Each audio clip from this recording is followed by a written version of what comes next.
নমস্কার বন্ধুরা, joy of এক্সকারশনের নতুন একটা ভিডিওতে আপনাদের সবাইকে স্বাগত জানাই।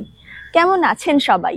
শীতকাল তো চলেই এলো, আর এই শীতকালে ঘুরতে যেতে কার না ভালো লাগে, কিন্তু লম্বা ছুটি পাওয়া হয়ে যায় খুব মুশকিল। তাই একদিন দুদিন ছুটি পেলেই মন ভালো করা কয়েকটা জায়গার সন্ধান দেব আজকের আমাদের এই ভিডিওতে।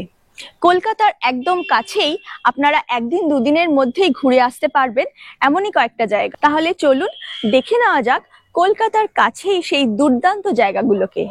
চলুন প্রথমেই আমরা দেখে আসি আমাদের প্রতিবেশী রাজ্য ঝাড়খণ্ডের ধানবাদকে।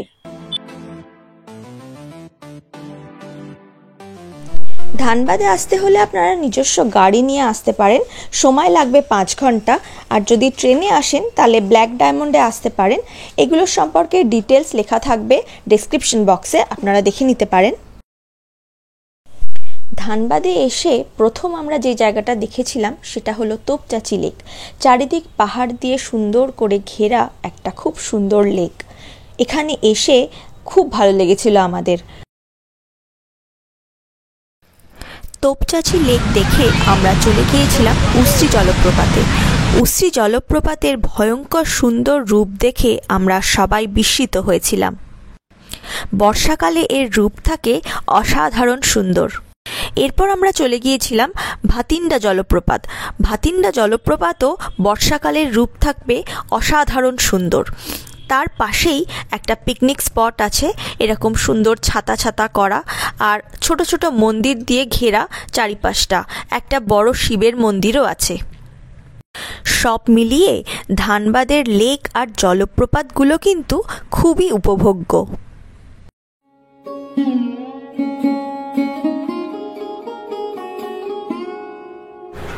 চলুন তাহলে এবার ঘুরে আসি মল্ল রাজাদের অপূরূপ স্থাপত্য কীর্তিতে সমৃদ্ধ এবং টেরাকোটার আঁতুড়ঘর আমাদেরই বাংলার বাঁকুড়ার বিষ্ণুপুর থেকে। বাঁকুড়ায় মল্ল রাজাদের স্থাপত্য কীর্তি দেখা যায় বিষ্ণুপুরের আনাচে কানাচে। এখানে টেরাকোটার প্রচুর মন্দির আছে। আমরা প্রথম যে মন্দিরটায় গেছিলাম সেটা হচ্ছে রাসমঞ্চ। এখান থেকেই আপনারা আরও কয়েকটা টেরাকোটা মন্দিরে যেতে পারেন, যেমন জোরবাংলা মন্দির, শ্যামরাই মন্দির, মদনমোহন মন্দির এবং আরও প্রচুর মন্দির এখানে আছে। এগুলোর কিছু কিছু জায়গায় পুজো হয় আর বিভিন্ন জিনিসও দেখা যায়। এখানে প্রচুর দোকানপাটও রয়েছে যেখান থেকে আপনারা অনেক সুন্দর সুন্দর জিনিস মার্কেটিং করতে পারেন। বিষ্ণুপুর কিন্তু সিল্ক শাড়ির জন্যও পৃথিবী বিখ্যাত।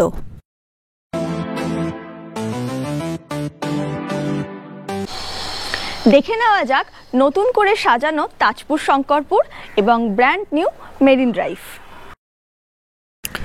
দীঘা এবং পুরীর মতোই তাজপুর শঙ্করপুরও খুব সুন্দর সি বিচ। এই সি বিচের নির্জনতাই এখানকার প্রধান আকর্ষণ। তবে পশ্চিমবঙ্গ সরকারের তত্ত্বাবধানে এই সমস্ত সি বিচগুলো নতুন করে সেজে উঠেছে। এছাড়া নতুন করে বানানো মেরিন ড্রাইভের তো কোনো তুলনাই নেই। এই সুন্দর সি বিচ আর মেরিন ড্রাইভকে উপভোগ করতে হলে দুদিনের জন্য ছুটি নিয়ে কিন্তু চলে যেতেই হবে এই সমস্ত জায়গায়। আমার বিশ্বাস আপনাদের খুব ভালো লাগবে। এখানকার পরিবেশে 8 থেকে 80 সবাই খুব আনন্দ করতে পারে। সমুদ্রের হাওয়া সমস্ত ওয়েদারের জন্যই একেবারেই অ্যাপ্রোপ্রিয়েট।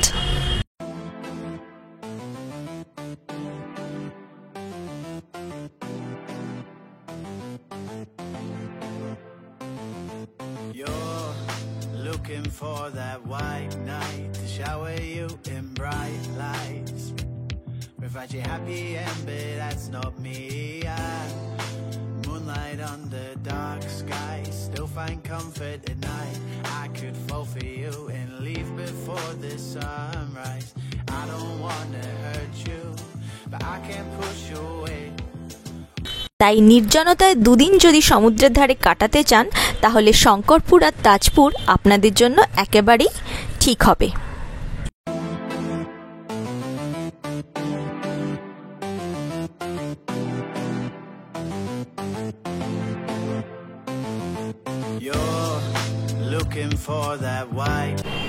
চলুন তাহলে এবার ঘুরে আসি দামোদর নদীর ওপরে মাইথন ড্যাম তার সংলগ্ন মাইথন লেক আর মা কল্যাণেশ্বরী মন্দির থেকে।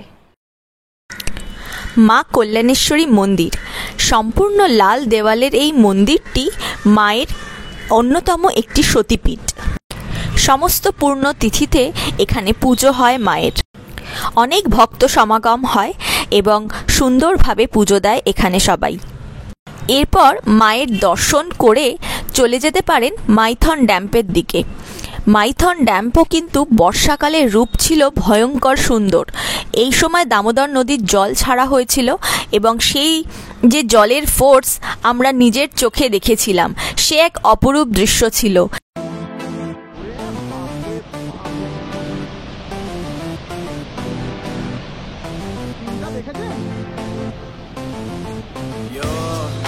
Looking for that white night to shower you in bright lights. তারপর মাইথন সংলগ্ন যে লেক ছিল সেই লেকে আমরা বোটিংও করেছিলাম। আমরা বেশি দূর এগোতে পারিনি, কারণ এই সময় জলের যেহেতু ফোর্স ছিল তাই অল্প কিছু দূর গিয়েই আমরা আবার ফিরে এসেছিলাম। এখানকার পরিবেশও আপনাদের খুব ভালো লাগবে।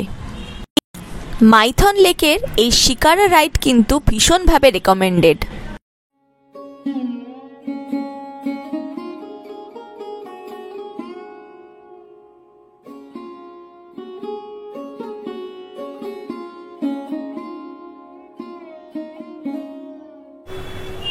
এবারে তাহলে চলুন যাওয়া যাক কবিগুরু রবীন্দ্রনাথ ঠাকুরের কর্মস্থান এবং আমাদের সংস্কৃতির পীঠস্থান বোলপুর শান্তিনিকেতনে।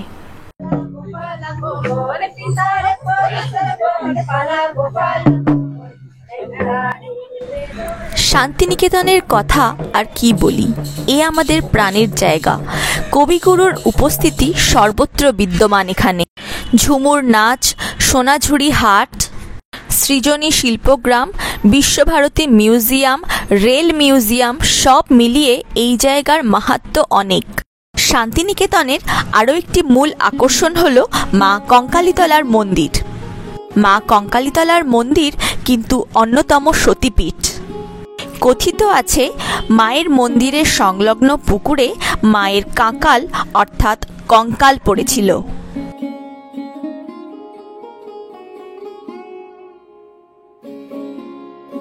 শান্তিনিকেতন হলো আমাদের প্রাণের জায়গা, আমাদের অন্তরকে বিকশিত করবার জায়গা।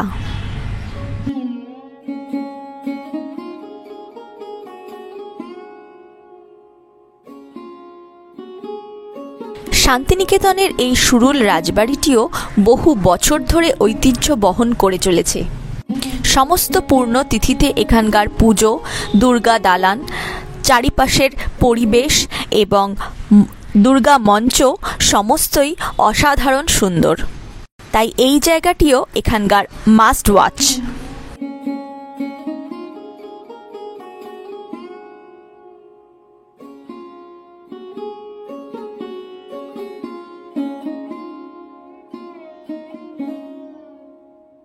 পর গীতাঞ্জলি রেল মিউজিয়ামও কিন্তু একটা বিশেষভাবে দেখবার জায়গা।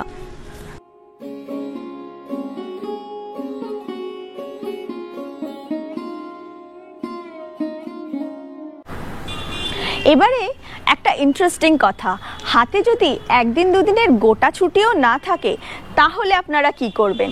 শুধু যদি থাকে বিকেলটুকু, তাহলে আপনারা কোথায় যাবেন?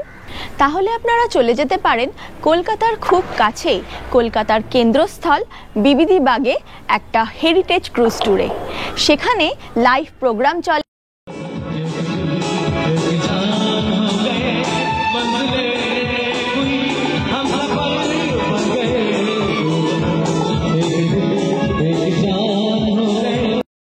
আমাদের কলকাতার বুকে একদম একটা হেরিটেজ ক্রুজ, ময়ূরপঙ্খী নাও, সেটাতে এই যে দেখুন কলকাতা হেরিটেজ রিভার ক্রুজ, এটাতে চড়ে আজকে আমরা ঘুরবো। আমাদের টিকিট কাটা হয়ে গেছে, মাত্র 169 টাকা করে টিকিট। আর আমরা 5টা থেকে 6:30 অবধি হবে এই রাইডটা।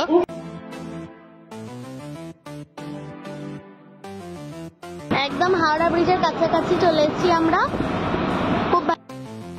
এই অপরূপ সুন্দর পরিবেশে কলকাতার বুকে গঙ্গার ওপর ক্রুজ রাইড কিন্তু আপনাদের মন কাড়বেই। একটা ছোট্ট ইনফরমেশন, আজকের এই ভিডিওতে যতগুলো জায়গা দেখলেন প্রতিটার ডিটেল ভিডিও আছে আমাদের এই চ্যানেলে। ইচ্ছা করলে আপনারা দেখে নিতে পারেন, ডেসক্রিপশন বক্সে আর আই বাটনে লিঙ্কগুলো দেওয়া থাকবে। আশা করি আপনাদের এই ভিডিওটা একটা ছোট্ট সুন্দর ছুটির প্ল্যান করতে সাহায্য করবে। আর ভিডিওটা যদি ভালো লাগে তাহলে ছোট্ট একটা লাইক আর বন্ধুদের সাথে শেয়ার করে দেবেন প্লিজ। সবাই খুব ভালো থাকবেন, স্টে টিউনড।